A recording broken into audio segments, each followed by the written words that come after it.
Olá a todos, esse é o Medicina em Tabelas. Hoje vamos falar sobre a hidroclorotiazida. Essa não é indicação de tratamento. Caso alguma dúvida, pode entrar em contato com seu médico. Então essa é a tabela inicial e com um resumo sobre a bula da hidroclorotiazida. Indicação, como age, contraindicação, uso em grávidas, formas de apresentação, dose comum e efeitos colaterais. Então, quais são as indicações da hidroclorotiazida? Ela é principalmente usada no tratamento de hipertensão, mas como um adjuvante ou como em associação, já que o outro efeito dela é o uso no tratamento de edemas. E aí, todos os vários tipos de edemas, né? A insuficiência cardíaca congestiva, da cirrose, do uso de corticoides, do uso de estrogênios, das doenças renais.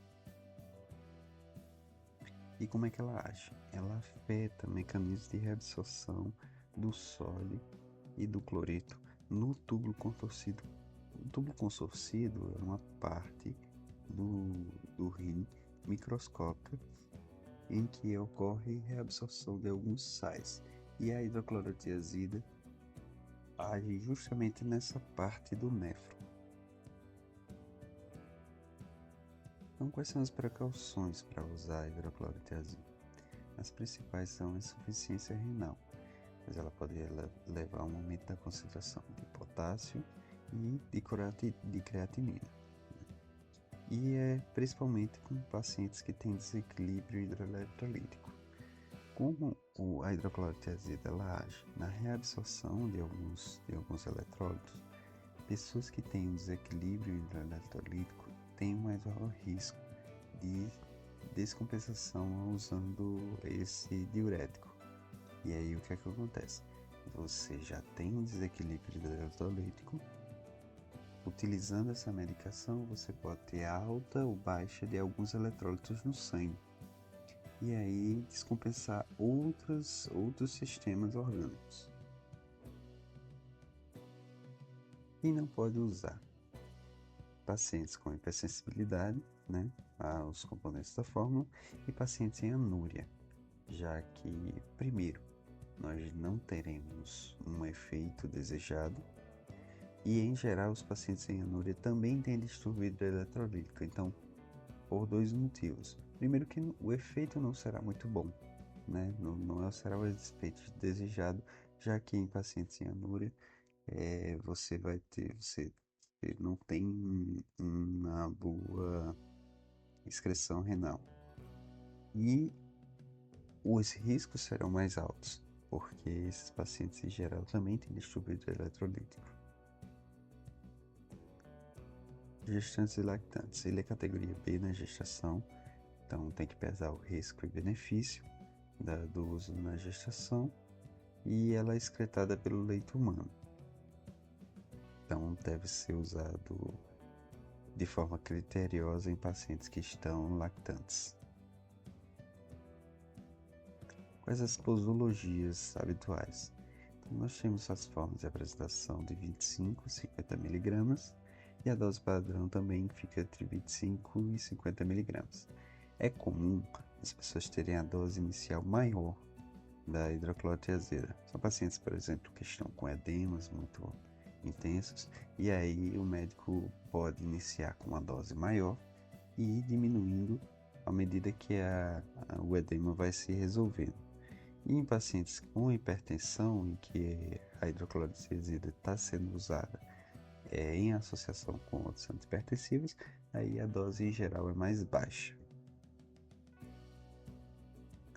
Não há uma formulação injetável para a hidroclorotiazida, né? Diferentemente de outros diuréticos, por exemplo, a furosemida, a gente não tem fórmula injetável.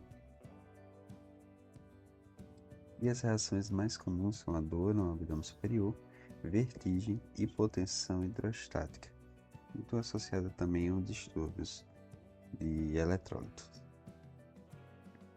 E a superdosagem está relacionada com desidratação, já que ela é um diurético, e os próprios distúrbios hidroeletrolíticos.